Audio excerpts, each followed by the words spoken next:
Welcome to Accounting for National Culture when designing patient safety initiatives in healthcare. It's my honor and privilege to present Julie Rice, MD, MS, and Elisha Chopra, MD.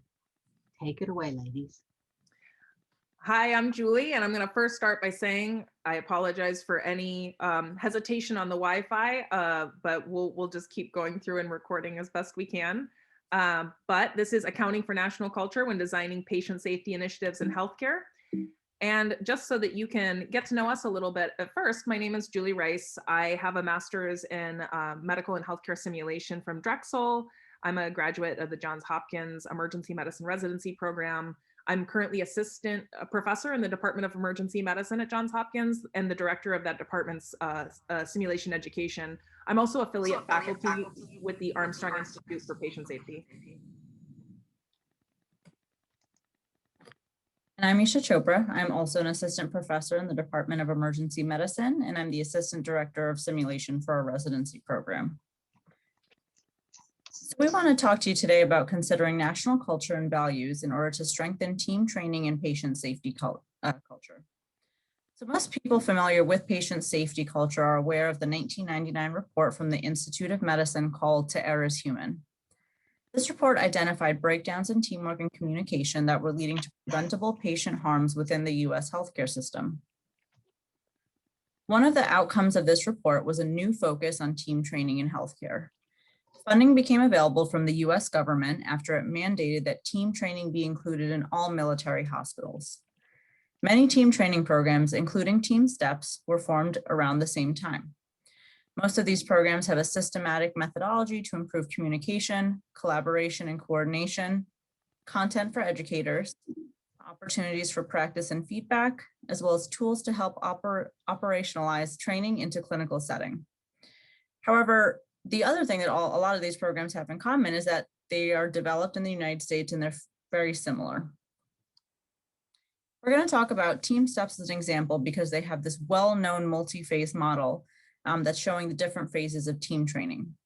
So first you start with the assessment phase, where you determine whether the site is ready for training and what it should look like, and then the implementation and sustainment phases. You can see that the assessment phase here is pretty well emphasized and is a large part of Team STEPS. However, after you do your site assessment, your culture survey, get all of this amazing data, the plan doesn't actually give you any guidance on how to further develop your team training and how to adapt your team training based on the recommendations and information that you've gotten from your assessment phase. Ultimately, Team STEPS doesn't give educators the tools in order to fine-tune their training plan based on organizational culture. And this is one of the challenges that our team decided to take on. Is it important to consider national culture when designing team training programs? So in order to decide, we first looked at aviation because team training within healthcare originates from many programs there and closely mirrors those programs. In 1977, the Tenerife air disaster was the largest air disaster in US airline history. An analysis of the event found that teamwork and communication breakdown led to the crash. As a result, teamwork training was developed and implemented within the US aviation system.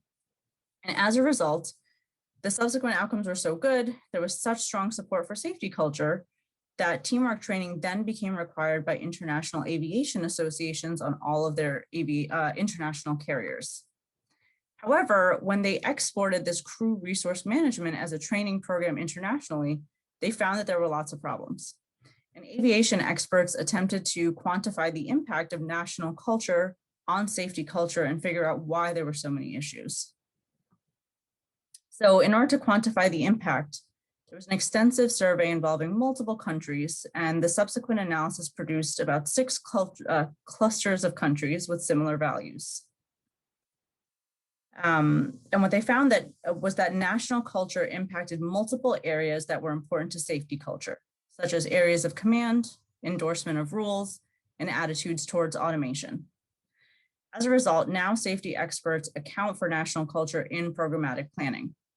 The book that we have pictured here, Culture at Work in Aviation and Medicine, outlines several other examples of where US developed safety programs failed in other countries due to differences in culture. And it ultimately emphasizes the importance of examining those changes before implementing team training programs. So we'd encourage anyone that's interested in this topic to read this book. It's great. So so first we, saw this background from aviation, then we wanted to know if there were any other sectors that also had similar lessons that we could learn from. And it turns out there were two sectors, cross-cultural psychology and public health. So within cross-cultural psychology, in 1997, Viger and Leung developed a theory of equivalence in cross-cultural test adaptation, which states that you must demonstrate equivalence between two different cultures when trying to apply a test across those different cultures. And this can extend beyond test development into program development as well.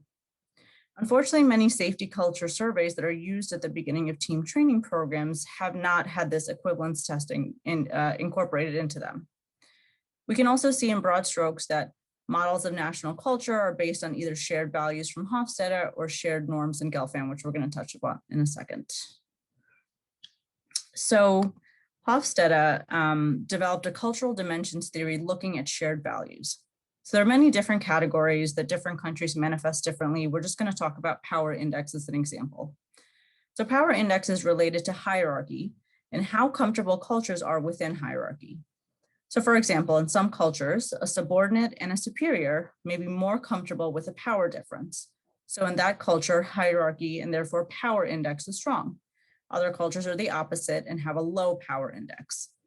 Because hierarchy is at the heart of safety culture, it's important to know if your target culture has a high or low power index. You may need to emphasize certain elements of your training based on what that power index is, and ultimately other cultural dimensions in order to make your team training as efficacious as possible. Gelfand, on the other hand, talked about tight and loose cultures, which refers to shared values within cultures and how that culture appreciates values. So tight cultures have strong social norms and are less tolerant of behavior deviation. Again, knowing this before you start a team training program is very important, because if you are working with a tight culture, you may be fighting, you may be resisting their desire for change, and new behaviors that you're trying to implement with your team training may be ultimately seen as deviant, making it much more difficult for your team training to be implemented. So it's important to address all of that within your team training.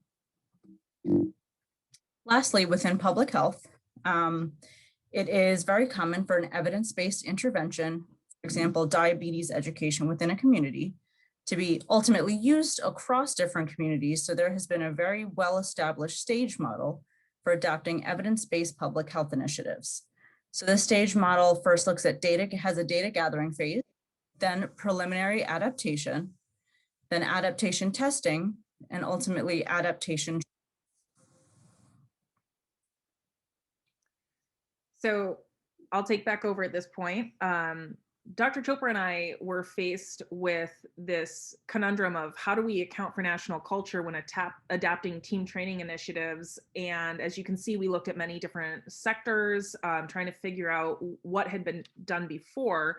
And then the first thing that we did was we looked to the literature and found that there was nothing published that we could find on how we could take one educational program and adapt it into a different target context. So I'm going to be speaking about an example as I move through the framework that we came up with of how to do this. And the example I'm going to be using is Dr. Chopra and I had a project in Lebanon where they had requested us to come in and teach a team steps training program. And they said, we want you to come in, we want you to teach it, and we want you to leave.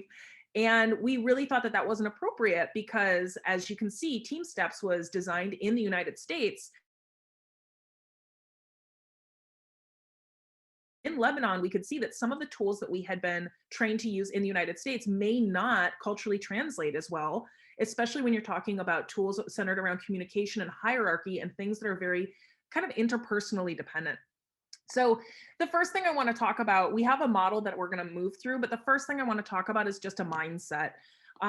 When you go into adapting a curriculum, if that's something that you have been tasked with, the first thing you need to do is advocate for the time to do an appropriate needs assessment. And this is really for any educational curriculum that you're building, but it is important also for adaptation. So advocate for that protected time and try to, if you are being brought in for some supported work, advocate that some time is protected for you to gather all the data that you're going to need to gather in order to do a cultural assessment.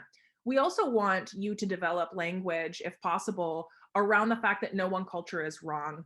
Many of the speaking up behaviors we taught in the Team Steps curriculum were seen as Western behaviors when applied to the Lebanese context. And many times we heard, well, that's a Western way of talking to each other. And so we didn't want people to see these new ways of behaving as correct or not correct behavior. And so we started branding them or reframing them as tools. These are speaking up behaviors tools. These are tools that are in your toolbox. And so if you start speaking about, especially universal behaviors like the 2 challenge rule or cuss words, we started framing those as tools and not as behaviors we wanted to see in one context that we did not see. So that's important when you just start. But here you can see what we came up with. This is our stage model of cultural adaptation, and it is very closely related to the public health model. Going through, you can see the aims of each stage here, and I'm just going to briefly touch on them here, and then we'll go through each of them. You first assess construct equivalence, and this is what Dr. Chopra was about, finding out what is equivalent, what themes are equivalent between the 2 cultures, both the target culture and that culture of origin that the team training program originated in. Next, you're going to adapt the content, pilot the adaptation, and then do a final content adaptation and trial. So you can see that this is a bit involved, and it means that you're actually going to go through multiple stages of piloting. So first of all, perform a data-driven cultural assessment. Well, this is when you review your literature on a topic, just like a needs assessment. But we emphasize that we want you to include both qualitative and quantitative methods of assessing the local culture. Many times, only quantitative methods are used because of the need for benchmarking and the popularity of pre-post testing and education research. But we also think that it is important to add the qualitative part. And what I've done is structured interviews. This means the topics that you want to teach are actually manifested and represented and understood in the target group of learners. So you want to analyze these differences and find out where there are similarities between the target culture and the context culture of origin. And you want to see where there's similarities and big differences. And this is where you're going to find opportunities for adaptation. Also, if you're lucky enough that there are published adaptations out there, this is the time to review it. But generally, that's not what you find out there. The second stage, preliminary content adaptation. This means you've gathered all your information and now you're going to draft an adapted initiative. You preserve the core elements of the original intervention unless you have really great evidence from that step 1 that you can drop the element. So for example, with Team Steps, what we found with our first cultural analysis and interviews in that context was that some of the Team Steps teaching around the topic of communication was a bit simplistic, and that people actually found some of the slides almost offensively simplistic. And so we dropped some of those things because we really felt that we had the evidence that they didn't need to be in that anymore in the curriculum. So it is very important during this time to track your curriculum adaptations when the needs assessment suggests that you need them. Translate and back translate as needed. That can happen at this step, and collecting feedback on adaptations. So once you draft that first adaptation, step 3 is where the first time you get to pilot. So in this, we suggest a train the trainer model, because if you have local trainers that are in that target group, they're going to be the best group of people to translate your information into kind of the local language and create their own examples. And so you want the trainers to be able to do that themselves locally, and you're going to benefit from that if you do a train the trainer. But if you don't, you just want to make sure you're at least piloting to a small audience within the target context. So you want to allow time for revision before wide dissemination. We really emphasize we don't want you to just pilot and then the next week plan your big rollout. You need to pilot, and you need to allow for time for the final adaptation of the content. And also at any stage, we think it's very important to engage the participants, whether it's the trainers, the stakeholders, engage them in the assessment of what has been changed. So when you make changes, to get as much feedback on those changes as possible is important. And here you can see that final content adaptation and trial. This is when you do your pretty much a second draft of the curriculum, and you start gathering your benchmarking data. And very important would be to also start disseminating data. So an example of this in started assessing construct equivalence with structured interviews. We met with stakeholders, and what we developed was a train the trainer pilot.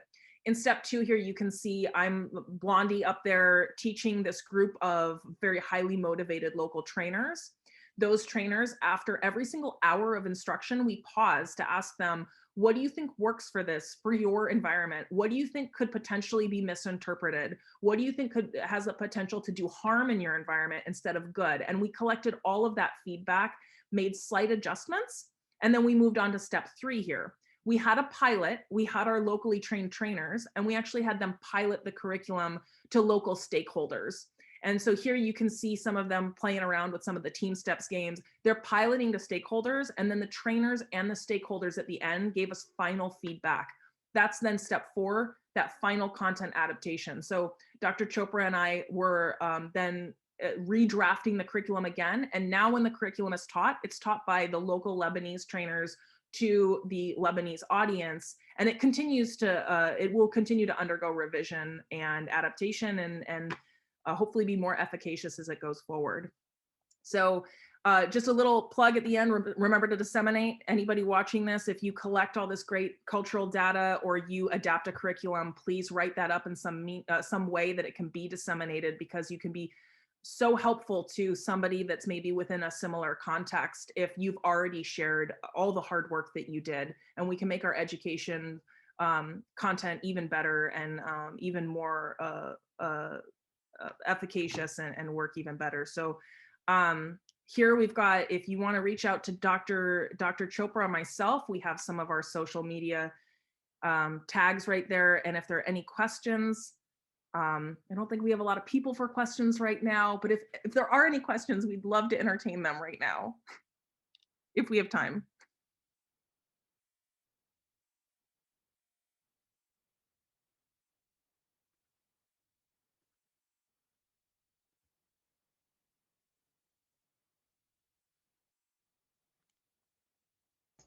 There are no questions on the chat, and I've heard nobody raising their hand except Julie Rice.